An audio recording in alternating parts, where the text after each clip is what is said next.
everyone. Today I am discuss about relation between electrical susceptibility and dielectric constant K. तो आज हम discuss करने जा रहे हैं लेसन बिटवीन इलेक्ट्रिकल ससेप्टिबिलिटी. हम पढ़ चुके हैं कुछ टर्म्स एंड डायलेक्ट्रिक कांस्टेंट के टर्म्स में. इससे पहले की बात करते हैं हम थोड़ी पुराना पोलराइजेशन पढ़ा था हमने. पोलराइजेशन पढ़ा था. अब पोलराइजेशन डेंसिटी भी पढ़ी थी हमने. The induced dipoles developed per unit volume is called polarization density. ये पर पोलराइजेशन डेंसिटी की बात कर रहे हैं. ये भी पढ़ चुके हैं हम. एक बार रिमाइंड कर दे रहा हूं. Density, the induced dipoles developed per unit volume is called polarization density, जिसे हम P से डिनोट करते हैं. एक बार और डिस्कस कर लेते हैं इसको थोड़ा. तो देखो, कोई इनफाइनाइट प्लेट है आपकी, प्लेन है, एक पॉजिटिव प्लेन की बात कर रहा हूं मैं. कुछ डिस्कस करते रहे. ये क्या है आपकी? पॉजिटिव है, इनफाइनाइट्स. ये है पॉजिटिव, ये पॉजिटिव है, और ये क्या है? नेगेटिव है. ये क्या है आपकी? नेगेटिव. इनफाइनाइट क्या है? इनफाइनाइट मींस फिजिक्स में हम पढ़ते हैं तो एक पॉजिटिव प्लेट है, एक नेगेटिव प्लेट है, तो इसके अंदर हम क्या रखते हैं? कोई डायलेक्ट्रिक रखते हैं. हम पढ़ चुके हैं डायलेक्ट्रिक के टाइप्स भी पढ़ चुके हैं. तो इसके अंदर हम कोई डायलेक्ट्रिक्स रखते हैं तो क्या होता है? देखो, इससे पहले बिना डायलेक्ट्रिक रखने, इस प्लेन के कारण जो इलेक्ट्रिक फील्ड होता है ऐसा होता है. यानी जो इलेक्ट्रिक फील्ड होता है इसको हम कर रहे हैं ईओ कर रहे हैं.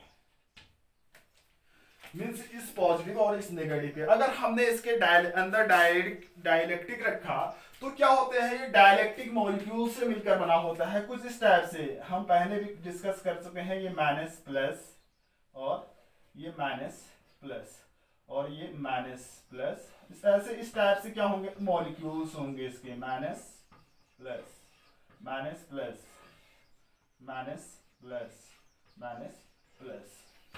अब देखिए, यहां पर जो बीच वाले टर्म्स है प्लस माइनस, ये क्या कर देते हैं? एक नलीफाई कर देते हैं एक दूसरे को. तो ये क्या हो जाएंगे? न्यूट्रल हो जाते हैं. पहले भी डिस्कस कर चुके हैं. यहां पर कैसा आया आपका? यहां पर नेगेटिव, यहां पर पॉजिटिव चार्ज है. तो इस डायलेक्ट्रिक मींस इस इंसुलेटर भी क्या बन जाता है? एक डायलेक्ट्रिक बन जाता है, जिसके अंदर क्या होता है? इलेक्ट्रिक फील्ड जनरेट हो जाता है. किसके कारण? ड्यू टू पोलराइजेशन के कारण. तो इसे हम जो इलेक्ट्रिक फील्ड होगा ठीक इसके अपोजिट होता है आपका, जिसे मैं लिख रहा हूं ईपी. यहां पर जो क्या होगा? ये चार्जेस एक दूसरे को नलिफाई करेंगे, और ड्यू टू पोलराइजेशन के कारण एक इलेक्ट्रिक फील्ड इस इलेक्ट्रिक फील्ड के अपोजिट क्या हो जाता है? डेवलप हो जाता है. ये क्या है? ईओ मैंने क्या लिखा? ये क्या है? इस प्लेट के कारण क्या है? इनफाइनाइट प्लेट के कारण इलेक्ट्रिक फील्ड है. और ये क्या है? ईपी है. तो ईपी क्या है? Electric field due to polarisation, यानी electric field due to polarisation. तो पोलराइजेशन डेंसिटी हम किसे कहते हैं? The induced dipole developed per unit volume is polarisation density कहते हैं. हम पढ़ चुके हैं. तो एक क्या है? Dipole moments developed per unit volume means dipole moment. Suppose इसकी थिकनेस है डी थिकनेस पर है आपका, और इस पर जो चार्ज है मैं कह रहा हूं क्यू चार्ज है. क्यू क्या है? चार्ज है. तो पोलराइजेशन डेंसिटी क्या होती है आपकी? Dipole moment developed per unit volume means क्या होगा? Q into D. ये क्या है? डायपोल मोमेंट्स पर यूनिट वॉल्यूम. ये देखो, चार्ज इंटू लेंथ होती है small distance separated by distance. तो चार्ज इंटू लेंथ क्या कहलाता है? Dipole moments. हम पढ़ चुके हैं डायपोल मोमेंट्स क्या होता है. डायपोल मोमेंट्स होता है चार्ज इंटू स्मॉल डिस्टेंस, यानी product of charge and small distance separated by two point charges is called dipole moments. तो Q इंटू डी लिखा, यानी charge into distance upon volume की बात करते हैं. वॉल्यूम सपोज इस प्लेट का एरिया A है, इन प्लेटों का एरिया A है, वॉल्यूम क्या हो जाएगा? A into D. देखो, एरिया इंटू डी क्यों लिखा मैंने? मीटर स्क्वायर इंटू मीटर क्या होगा, ये हो गया। तो ये क्या होगा आपका, डी से डी कैंसिल आउट हुआ, तो यहां पर क्या बना, मैं क्यूपी लिख देता हूं इसको। तो ये क्यूपी अपान, क्यूपी क्या है, चार्ज, यानी पोलराइजेशन के कारण जो चार्ज होता है, इसको तो हमने कहा था पोलराइजेशन डेंसिटी, हमने पढ़ा था पोलराइजेशन डेंसिटी क्या है, यानी नहीं भी पढ़ा है तो हम पढ़ रहे हैं। Polarization density means the dipole developed per unit volume is called polarization density. ये क्या कहलाती है आपकी पोलराइजेशन डेंसिटी। अब इसके बाद एक टर्म और आया था, इलेक्ट्रिकल ससेप्टिबिलिटी की बात करते हैं। तो इसको मैं तो शॉर्ट इलेक्ट्रिकल ससेप्टिबिलिटी, जिसे हमने काय से डिनोट किया था। फिर हमने कहा था जब इलेक्ट्रिक फील्ड क्या है, स्मॉल है, तो उस टाइम पोलराइजेशन जो होती है आपकी, ये क्या होती है आपकी, डायरेक्टली प्रोपोर्शनल होती है आपकी ई की, ये कहा था, यानी पोलराइजेशन पी को डायरेक्टली प्रोपोर्शनल होता है ई की। तो ये दोनों वेक्टर क्वांटिटी देखो, तो पोलराइजेशन क्या होता है, यहां पर मैंने दो कांस्टेंट, वहां पर दो कांस्टेंट आते हैं यहां पर, यानी ये प्रोपोर्शनलिटी कांस्टेंट साइन हटाने के लिए मैंने यहां पर दो कांस्टेंट का यूज कर रहा हूं। एक तो है एप्सिलॉन नॉट इनटू काई इनटू ई। अब देखो यहां पर दो कांस्टेंट की रिक्वायरमेंट क्यों पड़ी, ये काई क्या है आपकी, इलेक्ट्रिकल ससेप्टिबिलिटी। काई क्या है, इलेक्ट्रिकल ससेप्टिबिलिटी है, जबकि एप्सिलॉन नॉट के हम मल्टीप्लायर है, या परमिटिविटी ऑफ फ्री स्पेस भी कहते हैं। हम यहां पर इसको क्यों लाए, क्योंकि इस काय को हमें क्या करना था, डायमेंशनल लेस करना है, तभी हम यहां पर इसको लाए, किसको, एप्सिलॉन नॉट को।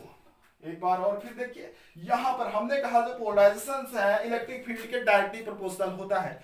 फिर इस साइन को हटाने के लिए हम दो कांस्टेंट क्यों लाए, काय के काय और एप्सिलॉन नॉट। तो एप्सिलॉन नॉट को क्यों लाए, क्योंकि इसको हमने डायमेंशनल लेस करने के लिए हमें क्या लाए, इस काय को लाए, यानी epsilon not permittivity of free space या मल्टीप्लायर फैक्टर है। तो इसे हम कहते हैं P इक्वल टू, यहां से इलेक्ट्रिकल ससेप्टिबिलिटी भी लिख सकते हैं हम, chi is equal to P upon क्या, एप्सिलॉन नॉट इनटू E। ये यहां से इलेक्ट्रिकल ससेप्टिबिलिटी भी हम डिफाइन कर सकते हैं, इलेक्ट्रिकल ससेप्टिबिलिटी भी डिफाइन कर सकते हैं, यानी chi equal to P upon epsilon naught. ये तो है। अब आते हैं रिलेशन की बात करते हैं, इसी रिलेशन की बात, इसका यूज होगा क्या, रिलेशन पढ़ रहे हैं electrical susceptibility of and dielectric constant. हम जानते हैं, देखो इसी की बात करते हैं, जो नेट इलेक्ट्रिक फील्ड होगा कितना होगा, ई नॉट इधर को है, ई पी इधर को है। तो जो नेट लिखते हैं हम, क्या होगा, नेट जो इलेक्ट्रिक फील्ड होगा E equal to E naught minus EP, electric field due to polarization. ये हम पढ़ चुके हैं, electric field due to polarization. देखो ईपी क्या होता है आपका, ईपी इज इक्वल टू, हम पढ़ चुके हैं गॉस थ्योरम में भी, EP is equal to sigma upon epsilon naught. अब सिग्मा है क्या, सिग्मा इसकी सरफेस चार्ज डेंसिटी है। अब मैं इस सिग्मा को पोलराइजेशन यानी पोलराइजेशन डेंसिटी के इक्वल कैसे लिख सकता हूं, मैं इसको लिख रहा हूं P अपॉन एप्सिलॉन नॉट। अब कैसे लिखेंगे भाई हम इसको, मैंने लिखा जो नेट इलेक्ट्रिक फील्ड है इसकी बात कर रहे हैं, E equal to E naught minus EP. ठीक है, मैंने ईपी की value sigma upon epsilon naught होती है, हम पढ़ चुके हैं गॉस थ्योरम, या हम कहां पर पढ़ते हैं, जस्ट आउटसाइड जस्ट इनसाइड में भी पढ़ चुके हैं इसको। तो मैंने यहां सिग्मा की जगह P क्यों रखा, अब देखो कैसे रखते हैं, ये बता दे रहा हूं मैं आपको। P क्या होता है आपका, P होता है आपका Q अपॉन A होता है, P क्या होता है, Q अपॉन A। अब देखो इसकी सरफेस चार्ज डेंसिटी सिग्मा है, सिग्मा बराबर क्या होता है, सरफेस चार्ज डेंसिटी बराबर क्या होता है, Q अपॉन A होता है। P is equal to Q upon A आया था, इससे पहले डेरिवेशंस में पढ़ा था। तो जो वो होती है क्या, सरफेस चार्ज डेंसिटी भी Q अपॉन A के इक्वल होती है, यानी charge per unit area is called surface charge density. तभी मैंने यहां पर क्या लिखा, P के सिग्मा की जगह P लिख दिया। तो ये हम पढ़ चुके हैं, P is equal to Q upon A is equal to sigma, या sigma equal to Q upon A। That is हम क्या लिखते हैं, sigma is equal to P यहां ही से लिखते हैं, क्यों, क्योंकि P क्या है, पोलराइजेशन डेंसिटी क्या है, Q अपॉन A है, तो चार्ज पर यूनिट एरिया जो भी है वह भी क्या है आपकी सरफेस चार्ज डेंसिटी है। तो P को हम सिग्मा लिख सकते हैं, ये तो है आपकी EP की वैल्यू। ऐसे ही हम लिख सकते हैं E नॉट, ठीक है। अब देखिए हम रख देते हैं value E is equal to E naught minus क्या रखूं, P अपॉन एप्सिलॉन नॉट लिख दे रहा हूं। P हम लिख चुके हैं, लिख सकते हैं P अपॉन एप्सिलॉन नॉट, ये लिख चुके हैं। तो अब P क्या है हमारी, P की वैल्यू भी लिख सकते हैं। P की वैल्यू थोड़ी देर पहले हमने पढ़ा था, पोलराइजेशन डेंसिटी, जो पोलराइजेशन होता है आपका ये होता है एप्सिलॉन नॉट काई E। ध्यान से देखिए, यह पहले डिराइव कर चुका हूं मैं। तो आप क्या होगा, is E naught minus P की जगह में एप्सिलॉन नॉट काई E upon epsilon not. Epsilon not से एप्सिलॉन नॉट कैंसिल आउट हुआ, तो मैं इसमें क्या कर रहा हूं, इस टर्म्स में E equal to E naught, ये बचता है आपका, मैं इरेज कर देता हूं, ऊपर से हटा देता हूं, नोट क्या होगा। तो ये क्या है, E is equal to E naught minus chi E। काई क्या है आपका, इलेक्ट्रिकल ससेप्टिबिलिटी। तो देखो अब हम क्या करते हैं, both side divided by E, both side divided by E। तो देखो E अपॉन E आएगा, तो ये यहां पर 1 होगा, LHS में E naught upon E, E naught upon E is equal to minus chi. E naught upon E की जगह हम क्या लिख सकते हैं, is equal to E naught upon E naught minus EP लिख सकते हैं, माइनस काई। देखो जो डाइलेक्ट्रिक कांस्टेंट होता है, ये है ratio of the electric field to the reduced electric field is called dielectric constant. के मैंने यहां पर डाइलेक्ट्रिक कांस्टेंट्स नहीं लिखा है, खाली केस डिनोट कर रखा है। इसको हम क्या कहते हैं, डाइलेक्ट्रिक कांस्टेंट्स कहते हैं।